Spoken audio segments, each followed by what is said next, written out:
오늘 말씀은 사도행전 2장 22절에서 36절까지 말씀입니다. 하나님의 정하신 뜻대로 걸어가신 예수님이란 제목으로 말씀을 나누겠습니다. 먼저 이 본문을 읽어드리겠습니다. 이스라엘 사람들아, 이 말을 들으라. 너희도 아는 바와 같이 하나님께서 나사렛 예수로 큰 권능과 기사와 표적을 너희 가운데서 베푸사 너희 앞에서 그를 증언하셨느니라. 그가 하나님께서 정하신 뜻과 미리 아신 대로 내준 바 되었거늘 너희가 법 없는 자들의 손을 빌려 못 박아 죽였으나 하나님께서 그를 사망의 고통에서 풀어 살리셨으니 이는 그가 사망에 매여 있을 수 없었음이라. 다윗이 그를 가리켜 이르되 내가 항상 내 앞에 계신 주를 배웠으며 나로 요동하지 않게 하기 위하여 그가 내 우편에 계시도다. 그러므로 내 마음이 기뻐하였고 내 혀도 즐거워하였으며 육체도 희망에 거하리니 이는 내 영혼을 음부에 버리지 아니하시며 주의 거룩한 자로 썩음을 당하지 않게 하실 것임이로다. 주께서 생명의 길을 내게 보이셨으니 주 앞에서 내게 기쁨이 충만하게 하시리로다 하였으므로 형제들아, 내가 조상 다윗에 대하여 담대히 말할 수 있노니 다윗이 죽어 장사되어 그 묘가 오늘까지 우리 중에 있도다.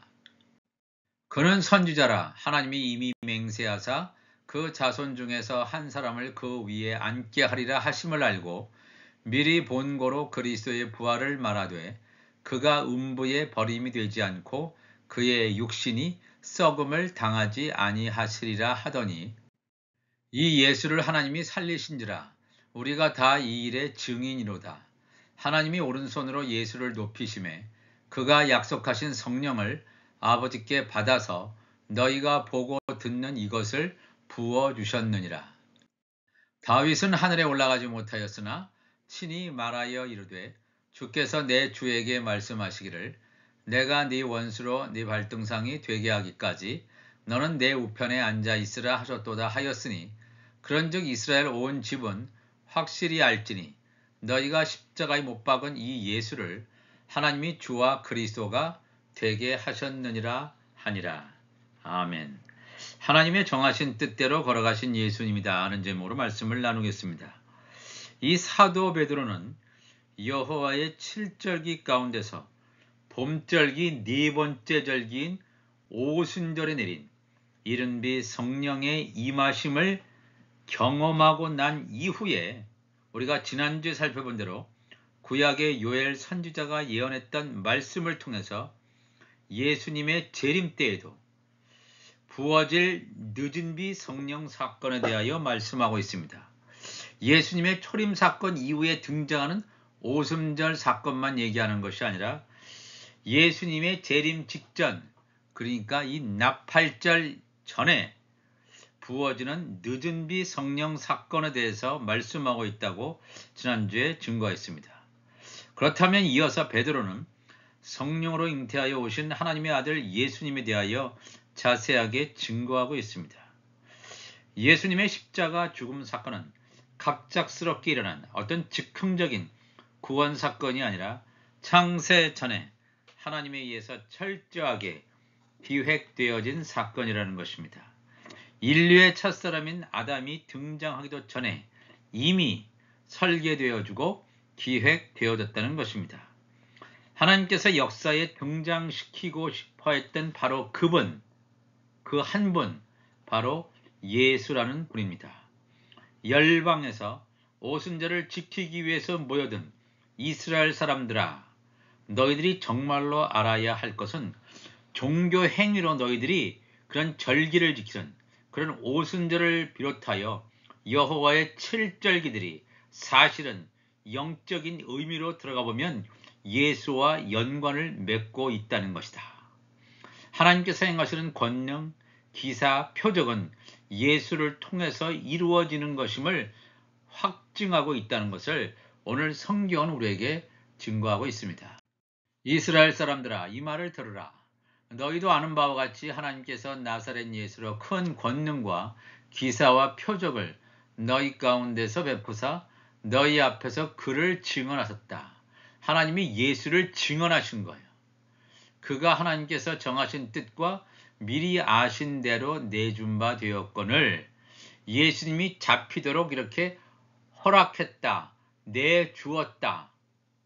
하나님이 연약해서? 아닙니다. 하나님이 미리 정했다는 것입니다. 예수 그리스도의 십자가 사건은 창세전에 미리 정하셨고 미리 아신 대로 내준 바 되었거늘 너희가 법 없는 자들의 손을 빌려 못 박아 죽였구나 그랬습니다. 죽였으나 예수님의 십자가에서 못 박혀 죽임을 당하신 것은 헤롯 성전의 종교 지도자들, 바리새인, 서기관, 사두개인들 이런 등등의 그 당시의 기득권 종교 세력들, 종교 지도자들과 또한 그들의 선동을 받은 대다수의 유대인들의 열렬한 참여, 그리고 로마 군인들의 인간적인 합작품인 것처럼 보여지지만 사실은 그렇지 않습니다. 그 근본에 흐르고 있는 원인을 따라가다 보면 하나님에 의해서 창세전에 설계된 기획된 작품임을 성경은 숨기지 않고 드러내고 있습니다. 하나님께서 정하셨다. 십자가 사건, 예수 그리스도를 저들에게 넘기는 미리 아신 대로 내준 바 되었거늘 하나님의 정하신 뜻대로 모든 것이 이루어지는 세계 역사가 그렇게 이루어진다는 사실을 우리가 깨달아야 됩니다. 하나님의 정하신 뜻에 거슬러서 되어지는 역사는 하나도 존재하지 않기 때문에 그렇습니다. 예수님의 죽음을 그들이 주체적으로 뭔가 이끌고 간 것이 아니라 하나님이 예수님의 육신을 그들에게 내주신 것으로 성경은 증거하고 있기 때문에 그렇습니다. 이 땅에서 일어나는 수없는 선한 일, 악한 일, 이 모든 것을 다 합력해서 하나님의 나라 완성하는 하나님의 뜻을 이룬다고 하는 사실, 우리가 왜 이런 악의 문제, 이런 악한 일들이 수없이 오늘날도 반복적으로 계속해서 일어나는가? 많은 믿음의 사람들이 시험 듭니다. 또 하나님을 알지 못하는 사람들조차도 하나님이 살아계신다면, 전능자가 계신다면 어찌하여 이런 악한 일들이 계속해서 더 악한 일들이 일어나는가? 이렇게 물음을 수없이 던져왔습니다. 지금도 던지고 있습니다. 그러나 중요한 것은 이런 선한 일, 악한 일이 연결되어서 온전하게 하나님의 나라를 완성한다는 것입니다. 이 악한 자도 악한 일에 적당하게 지으신 하나님의 놀라운 섭리를 우리가 영적인 의미로 받아들이지 않으면 이 하나님의 뜻을 알 수가 없습니다. 예수님께서는 말씀으로 뵈셨지만 사람의 형체를 입고 이 땅에 오셨습니다. 예수님 역시 죽음을 피해갈 수 없었습니다. 왜? 육신을 입으셨기 때문에. 그런데 육신을 입고 죽어야지만 비로소 부활의 절정에 이를 수 있기 때문입니다. 그러므로 이런 죽음은 저주가 아니라 부활에 도달하는 열린 출입문임을 알아야 합니다. 예수님은 영의 생명이시므로 사망에 매여 있을 수 없습니다.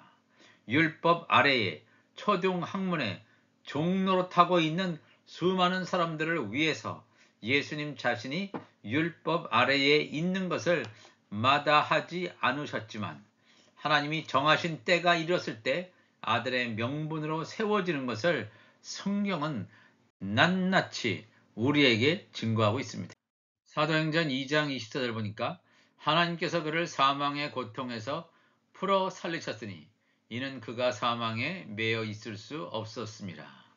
예수님께서 사망의 권세를 깨치시고 부활하신 이 놀라운 사건, 예수님은 율법 아래에 있는 분이 아니지만 율법 아래에 들어가셨습니다. 왜? 율법 아래에 있는 자들을 구원하시기 위해서 죄와 사망의 법을 깨뜨리고 생명의 성령의 법으로 사람들을 자유케 해주는 놀라운 하늘의 역사를 이루셨던 것입니다.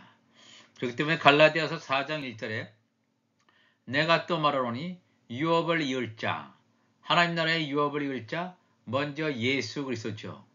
이 하나님의 아들 유업을 이을 자가 예수 그리스도가 모든 것의 주인입니다. 상속자입니다.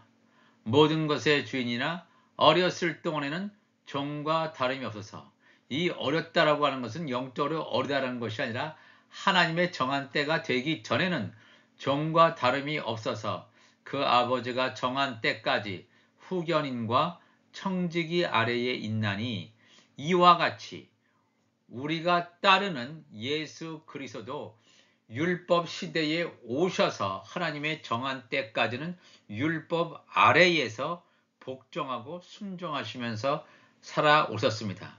그러나 하나님의 때가 됐을 때 요단강에서 성령 세례를 받고 바로 예수 그리스도께서 하나님을 향한 사역이 시작되는 것을 우리가 성경을 통해서 증거받게 됩니다. 이와 같이 우리도 어렸을 때에 이 세상의 초등학문 아래에 있어서 율법 아래에 있을 때 이 하나님의 말씀을 온전히 깨닫지 못했을 때는 다 어렸을 때입니다. 사도 바울도 이 복음을 듣지 못했을 때는 다 어렸을 때예요. 그러니까 세상의 초등학문 아래 율법 아래에 있어서 자기 자신도 알지 못하게 종노릇하였다니 때가 참에 하나님이 그 아들을 보내사 여자에게서 나게 하시고 하나님이 그 아들 예수 그리스도를 모든 산자의 어머니인 동정녀 마리아에게서 나게 했다는 말입니다.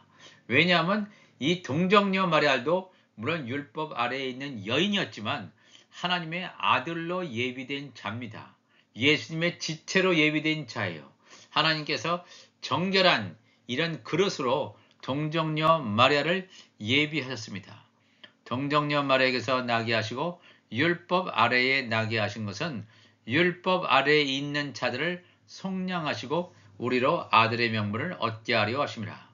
율법 아래에 있는 자들 가운데 아들의 명분으로 세워지는 하나님의 아들로 세워지는 자들이 있는가 하면 율법 아래에서 여전히 율법 아래에 머물고 있는 그런 자들이 있음을 성경은 분명하게 증거하고 있습니다.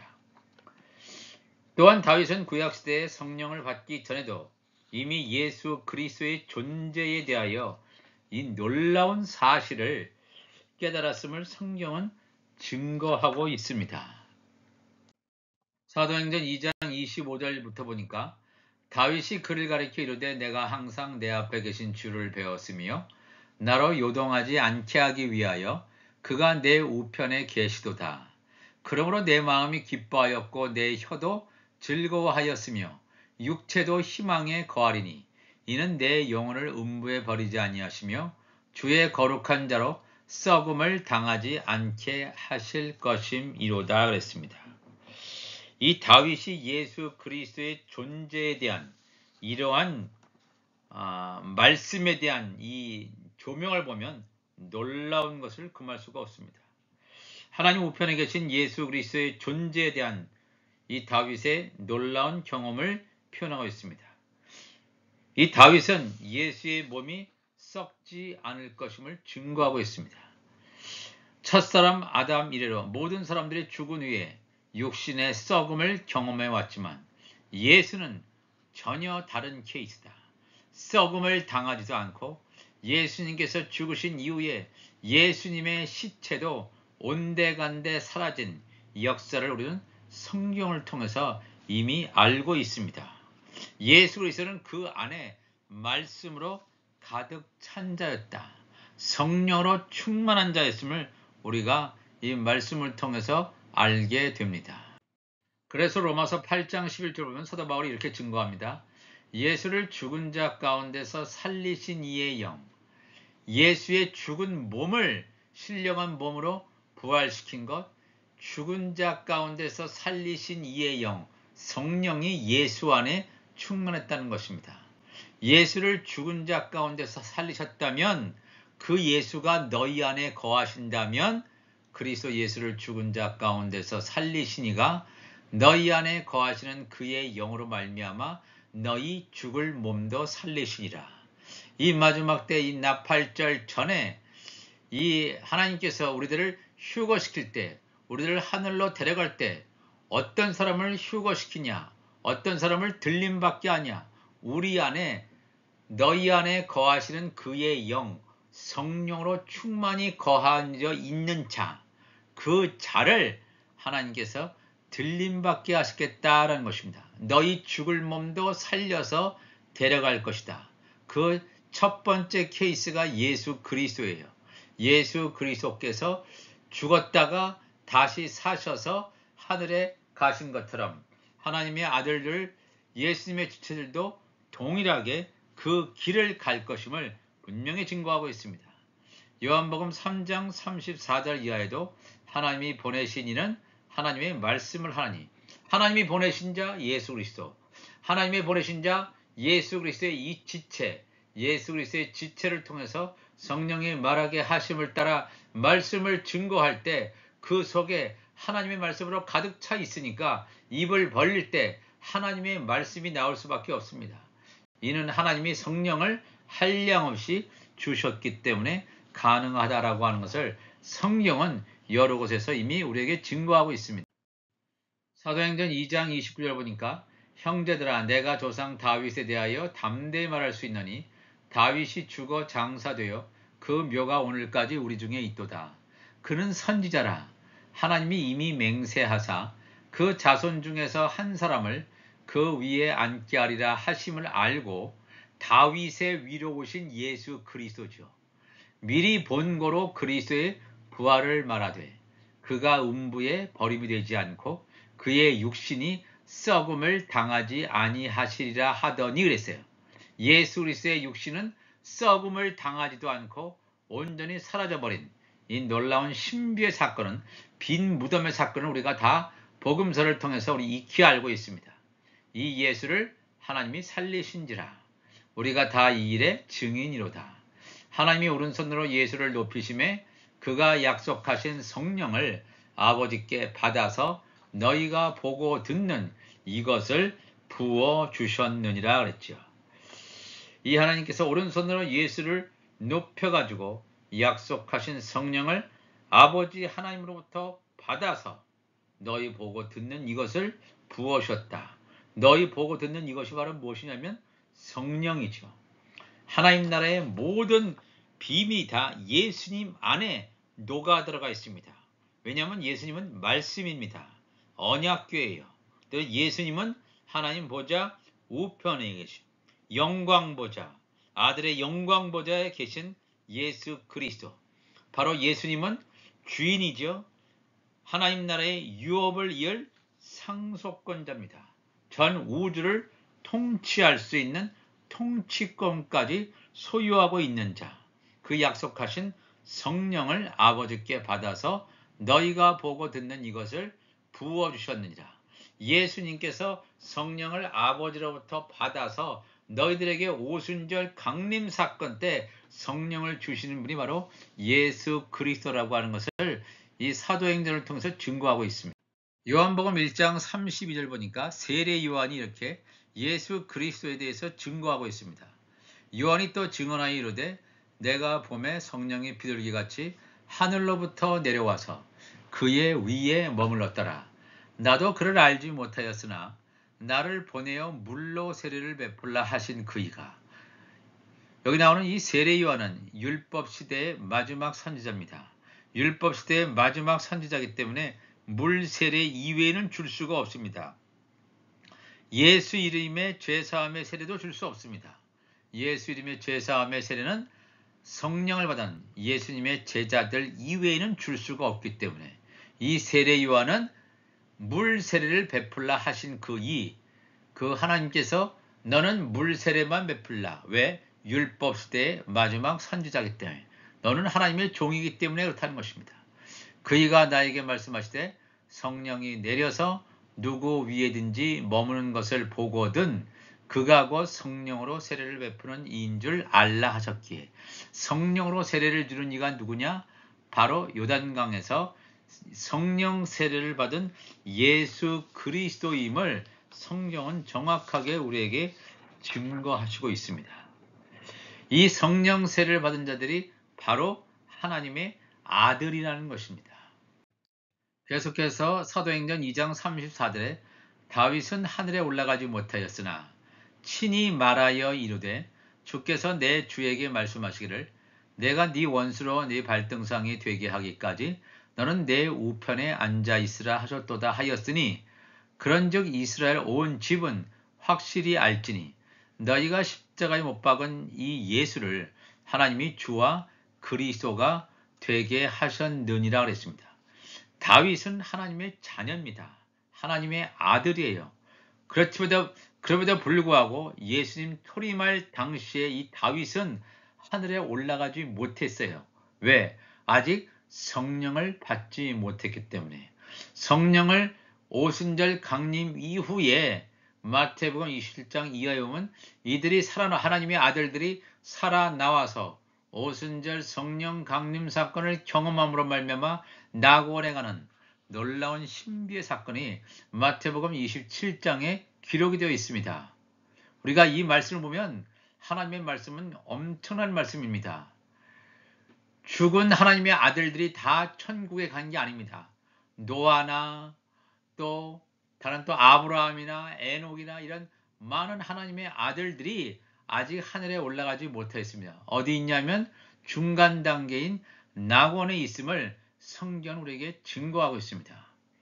그런데 이 십자가 사건을 통해서 성령 세례를 사건을 통해서 하나님께서 이 예수를 주와 그리스도가 되게 하셨느니라 그랬습니다. 고린도전서 12장 3절 보면 그러므로 내가 너에게 알리노니 하나님의 영으로 말하는 자는 누구든지 예수를 저주할 자라 하지 아니하고 또 성령으로 아니하고는 누구든지 예수를 주시라 할 수 없다 그랬습니다.